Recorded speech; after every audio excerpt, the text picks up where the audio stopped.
Rate क्या होगा reaction का second order with respect to NO, first order with H2O and third order overall. Orders को typically हम experiment से जो है क्लास, जो ऑर्डर मैं पहले भी आपको एक्सप्लेन कर चुका हूँ, ऑर्डर बेसिकली वो एक्सपेरिमेंटली डिटरमाइन किया जाता है। एलिमेंट्री रिएक्शंस क्या होते हैं? एलिमेंट्री रिएक्शन वो होते हैं वन स्टेप रिएक्शन होते हैं which are individual steps in a mechanism. Elementary reactions basically one step reactions, elementary reactions वो होते हैं जो वन स्टेप रिएक्शन होते हैं which are individual steps in a mechanism. और एलिमेंट्री रिएक्शंस जो होते हैं उनमें बैलेंसिंग कोफिशिएंट जो होता है वो डिटरमाइन करता है ऑर्डर। जैसे 1CH2Br2 plus 2Ki ICH2I2 plus 2KBr, if experimented found that M and R were both first order, then 1 और 1।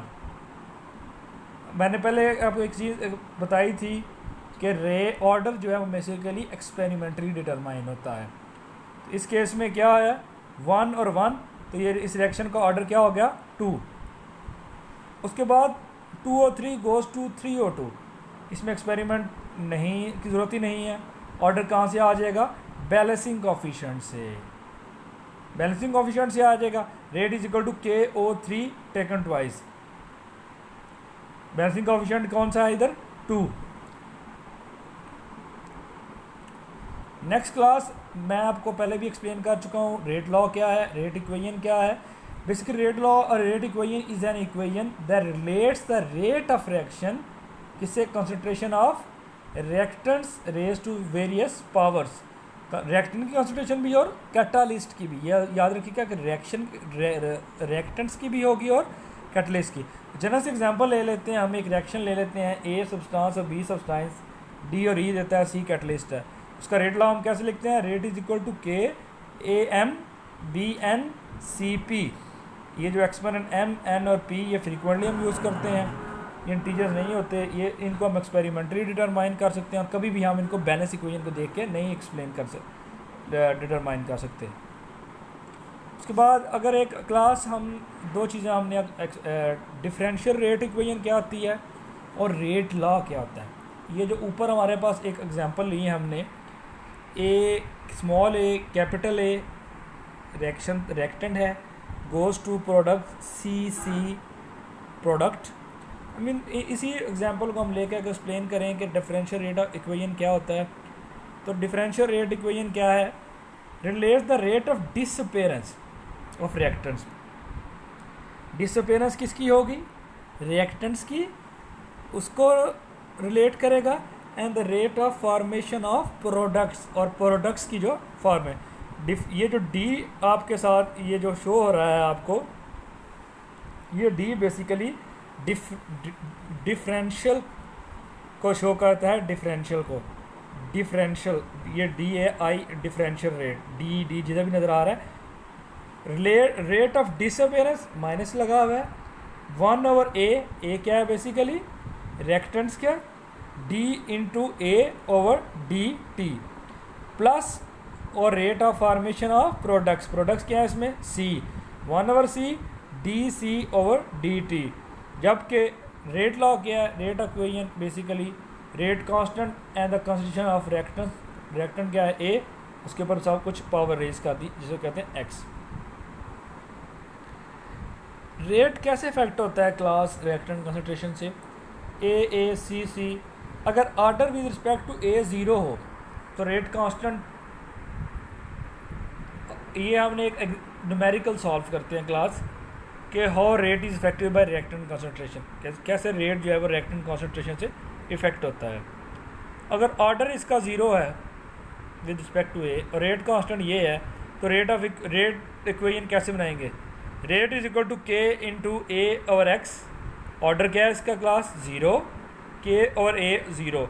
ये वाली टर्म क्या हो जाएगी? 0 हो जाएगी, और K क्या था? 5.1 मल्टीप्लाई बाय 10⁻⁻⁻ मोल। तो वही हमारे पास क्या आ जाएगा उसका रेट इक्वेशन।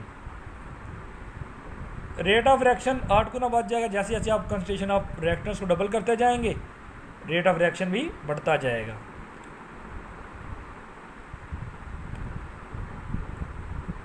अगर order with respect to NO2 -2 व 0 हो, जैसे इक्वेशन ऊपर है NH4 पॉजिटिव अमोनिया लिया हुआ है, अमोनियम आयन लिया हुआ है, NO2 माइनस नाइट्रिक ऑक्साइड लिया हुआ है, N2 नाइट्रोजन गैस बनती है और 2H2। यहाँ में हम एक्सप्लेन करना है कि रिएक्टेंट कंसंट्रेशन से कैसे इफेक्ट करता है, कैसे वो ऊपर नीचे होता है। If the order respect to NO2 -0 है, इसका 0 है, फर्स्ट ऑर्डर है NH4 का, एक्स हमने कैलकुलेट करनी है, ये वाली टर्म हमने कर, when the initial concentration NH2 is 2 times higher than, इसकी क्या है सिंगल है, इसकी क्या है डबल है, इसकी भी क्या है डबल है। तो जब हम इनको डबल करेंगे कंसंट्रेशन बढ़ेगी तो वो रेट भी डबल हो जाएगा। जैसे ये एग्जांपल दी है हमारे पास, अगर दोनों कंसंट्रेशन सेम हुई तो रेट क्या आ रहा है, अगर एक ही कंसंट्रेशन बढ़ रही है तो कंसंट्रेशन डबल हो रही है, अगर दूसरी की बढ़ रही है तब भी डबल हो रही है। ये याद रखना है कि जैसे जैसे जैसे कंसंट्रेशन बढ़ेंगी रेट भी बढ़ता आ जाएगा, डबल होंगी तो वो भी डबल हो जाएगा। जैसे ये 1.23 थी, इसकी कंसंट्रेशन बड़ी 2 गुना हुई, मल्टीप्लाई बाई 2 हुआ तो ये भी 2 गुना बढ़ गया, इसकी भी मल्टीप्लाई 2 हुई तो ये जो है ये भी क्या हो गया 2 गुना बढ़ गया।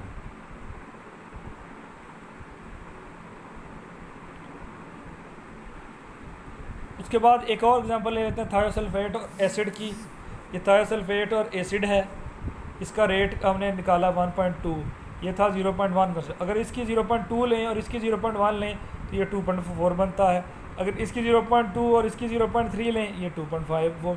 मतलब बेसिकली जैसे जैसे जैसे हम कंसंट्रेशन को बढ़ाते जाएंगे उसका रेट भी बढ़ता जाएगा।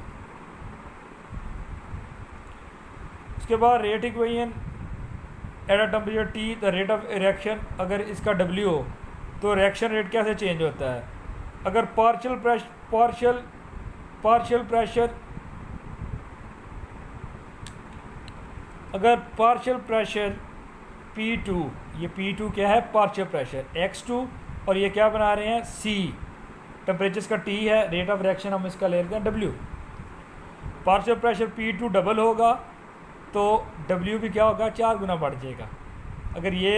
अगर पार्शियल प्रेशर और ये दोनों डबल होंगे तो वो 8 गुना बढ़ जाएगा।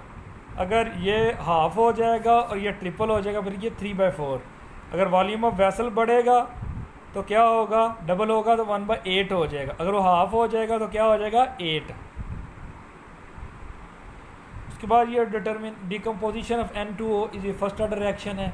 अगर हमें इसका रेट कांस्टेंट कैलकुलेट करना पड़ जाए तो हमारे पास कंसंट्रेशन भी हो, रेट ऑफ डिकम्पोजिशन भी हो, तो हम उससे क्या फाइंड आउट कर सकते हैं उसका रेट कांस्टेंट।